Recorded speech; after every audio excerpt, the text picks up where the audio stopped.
রাজধানীর হেয়ার রোডে প্রধান উপদেষ্টার বাসভবন যমুনায় উপদেষ্টা পরিষদের জরুরি বৈঠক চলছে। উপদেষ্টা পরিষদ থেকে পদত্যাগ করেছেন নাহিদ ইসলাম। এ বিষয়ে আরও জানাতে যোগ দিচ্ছেন সহকর্মী বিজন কুমার দাস। বিজন, জানাবেন যে ঠিক কী কারণ দেখিয়ে নাহিদ ইসলাম তিনি পদত্যাগ করেছেন, আর এছাড়াও আর আপনার কাছে কি তথ্য আছে এ বিষয়ে জানাবেন বিস্তারিত।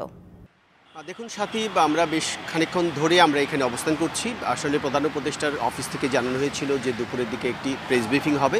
সেই অনুপাতে কিন্তু সাংবাদিকরা বা গণমাধ্যম কর্মীরা এখানে এসেছেন, কিছুক্ষণ পরে ব্রিফ হবে, সেই প্রস্তুতি চলছে। ইতিমধ্যে আমরাও জানতে পেরেছি যে ভিতরে একটি অনির্ধারিত বৈঠক হচ্ছে প্রধান উপদেষ্টার নেতৃত্বে। কিন্তু এখানে আমি জানার চেষ্টা করেছিলাম, তারা বলছে যে প্রধান উপদেষ্টার অফিস থেকে এবং প্রধান উপদেষ্টা এবং স্বরাষ্ট্র উপদেষ্টা যিনি আছেন তাদের কোনো ছবি যেন কোনো টেলিভিশনে আপাতত তাদের পরামর্শ ছাড়া দেখানো না হয়, এই রিকোয়েস্টটি তারা করেছেন।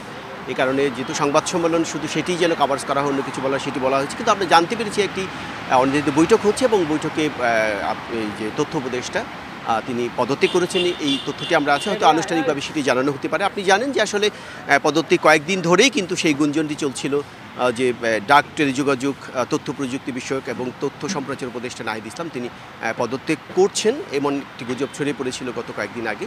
আর এটি কি স্পষ্ট, উনি যে নতুন একটি ছাত্রদেশ, যে নতুন একটি রাজনৈতিক দল গঠিত হতে যাচ্ছে আগামী 28 ফেব্রুয়ারি, মাত্র আর 3 দিনের পরেই যেটি আনুষ্ঠানিকভাবে তারা মানিক অ্যাভিনিউ থেকে তারা আনুষ্ঠানিক ঘোষণা দিবেন।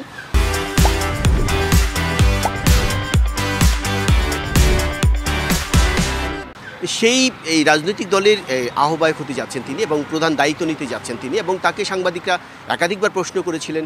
আমরা দেখতে পাচ্ছি ইতিমধ্যেই একজন উপদেষ্টার পতাকা গাড়ি একটি বেরিয়ে যাচ্ছে এবং তাকে প্রোটোকল দেওয়ার জন্য ইতিমধ্যেই পুলিশের 2টো গাড়ি আপনারা দেখতে পাচ্ছেন। হয়তো মিটিংটি শেষ পর্যায়ে কিছুক্ষণের মধ্যেই যে সাংবাদিকদের ব্রিফ হবে, আমরা আনুষ্ঠানিকভাবে জানতে পারবো আসলে তিনি পদত্যাগ করে। আমরা দেখছি এই উপদেষ্টা গাড়ির পিছনে আরেকটি গাড়ি, পতাকা সম্বলিত আরেকটি গাড়ি বেরিয়ে যাচ্ছে। 2টো গাড়ি কিন্তু পতাকা, যে গাড়ি ঢুকেছিলেন পতাকা সহ তারা বেরিয়ে যাচ্ছেন। কিন্তু পদত্যাগ বিষয়টি যদি সত্যি হয় সেটি কিছুক্ষণ পরে আমরা জানতে পারবো।